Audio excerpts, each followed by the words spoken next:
ஹalleluya சொல்லுவோம். ஹalleluya ஹalleluya.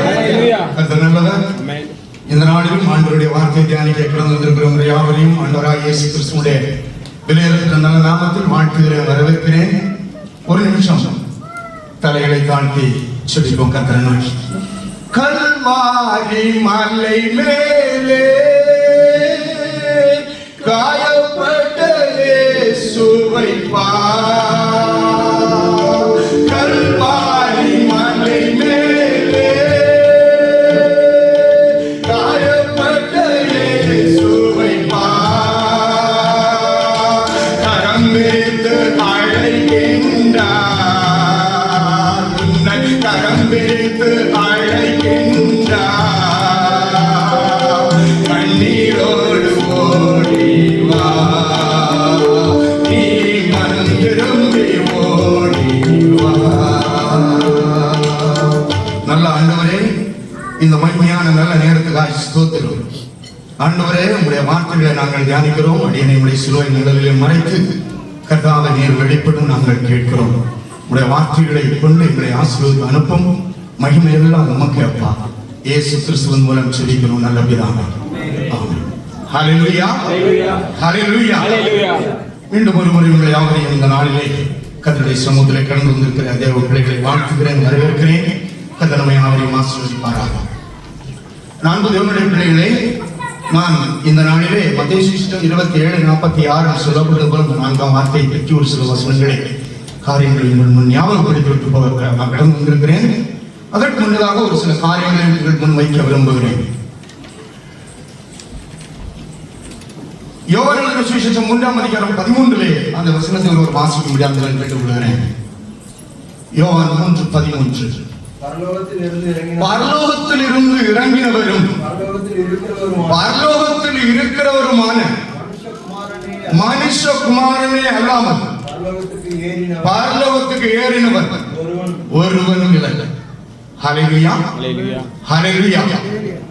அன்பு தேவனுடைய பிள்ளைகளே, ஆண்டவராகிய இயேசு கிறிஸ்துவுடைய பாடுகளை பற்றி சிலுவையில் தொங்கும் பொழுது அவர் சொன்ன 7 வார்த்தைகளை விசேஷமாக இந்த நாளில் நாம் தியானித்துக் கொண்டிருக்கிறோம்.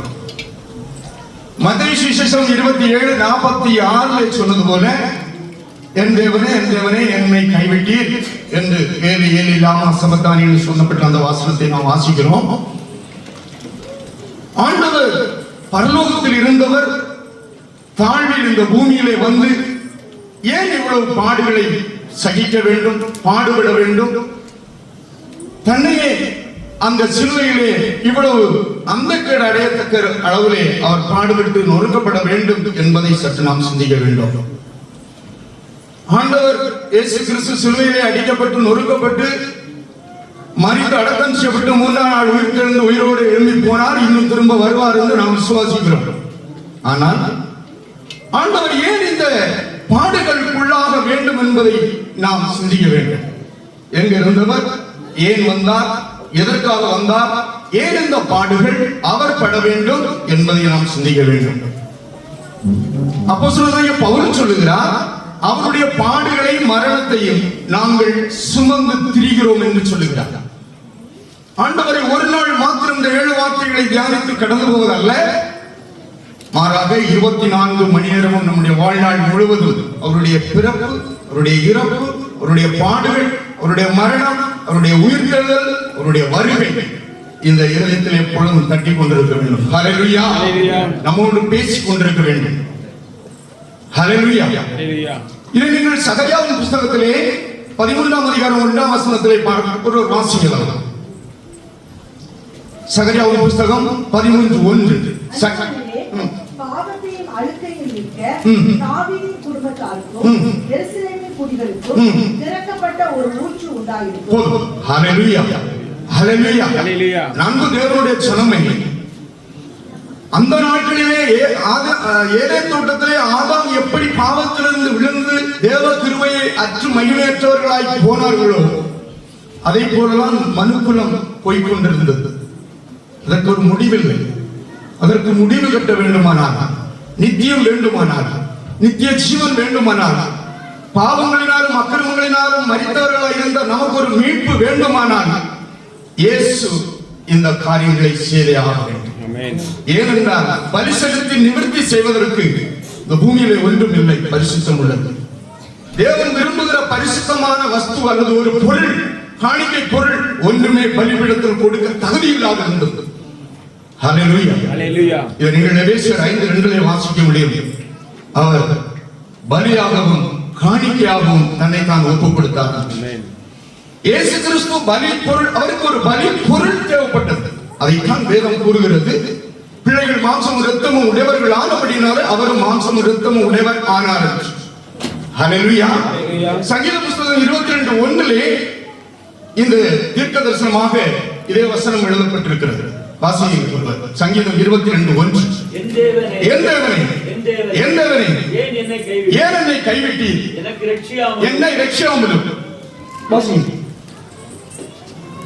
நான் கதறி சொல்லும் வார்த்தைகளை கேளாமல் இருக்கிற என்ன சொல்லப்பட்டிருக்கிறது? நான்கு தேவனுடைய பிள்ளைகளை, ஆண்டவருடைய பிறப்பு, இறப்பு, உயிர்ப்பு, பாடுகள், வருகை எல்லாமே பழைய ஏற்பாடு 39 புஸ்தகத்திலே 5 புஸ்தகங்கள், 5 ஆகமம் என்று சொல்லப்படுகிறது, பஞ்சாகமம். மீது எல்லாம் தீர்க்க தரிசனங்கள் சிறிதும் பெரிதுமாக. புதிய ஏற்பாட்டில் 27 புஸ்தகங்கள். அதிலே நமக்கு அந்த 4 திசையிலிருந்து எழுதப்பட்ட 4 சுவிசேஷங்களை தவிர மீதெல்லாம் சபைக்கு எழுதப்பட்டவைகளாக இருக்கிறது. இதுல எல்லாமே இயேசு கிறிஸ்துவினுடைய பிறப்பு, இறப்பு, பாடுகள், மரணம், உயிர்ப்பு, வருகை பற்றி எழுதப்பட்டிருக்கிறது. நமக்கு தெரிந்ததுதான்.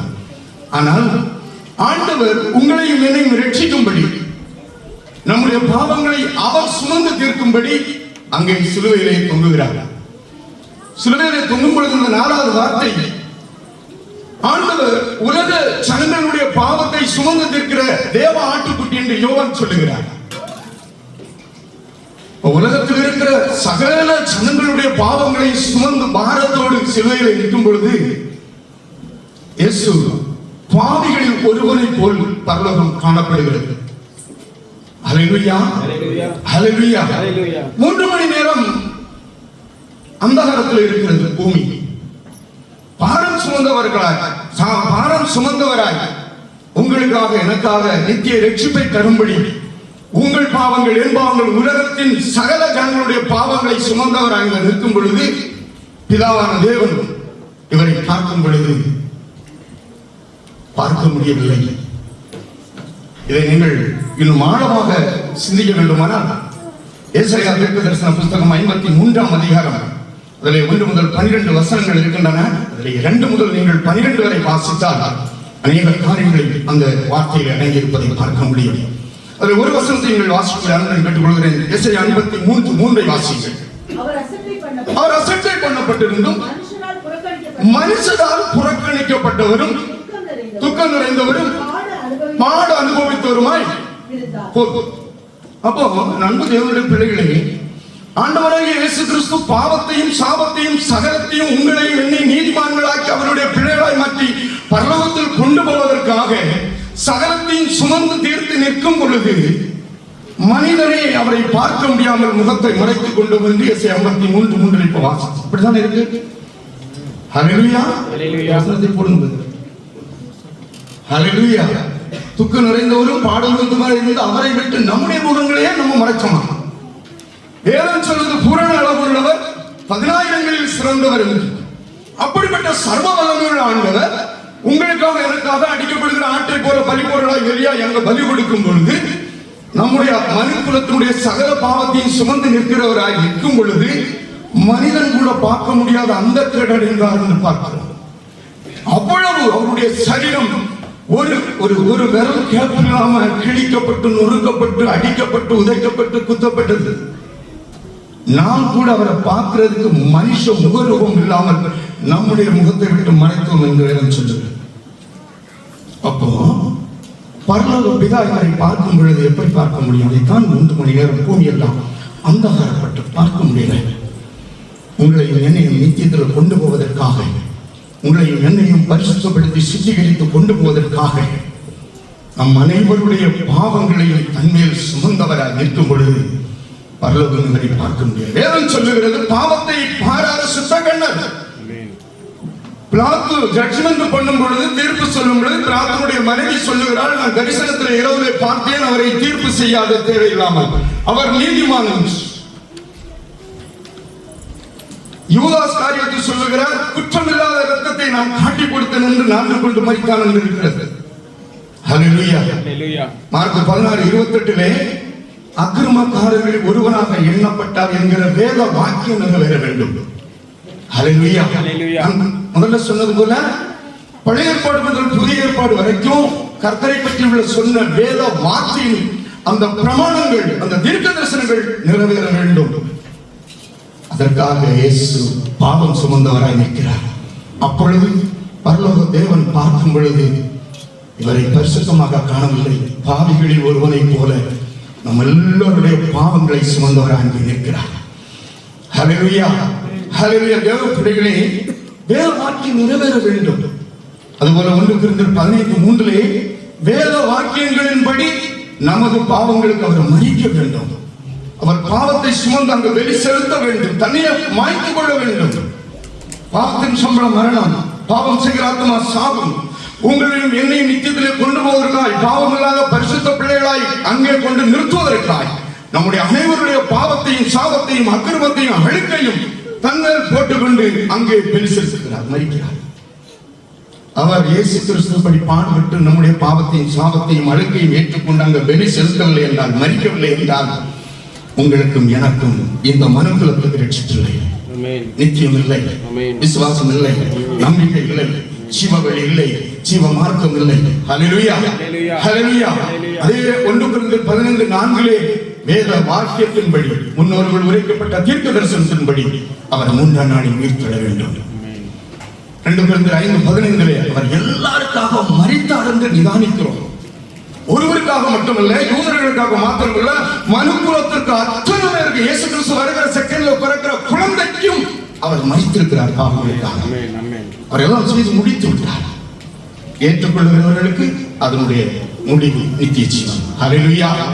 எல்லாருக்காக மரித்தார் என்று பார்க்கிறோம். எபேசியர் 5:2 பலியாகவும் காணிக்கையாகவும் ஒப்பு கொடுத்தார் என்று பார்க்கிறோம். 2 கொரிந்தியர் 5:1 பாவம் அறியாத அவரை நமக்காக பாவம் ஆக்கினார் என்று பார்க்கிறோம்.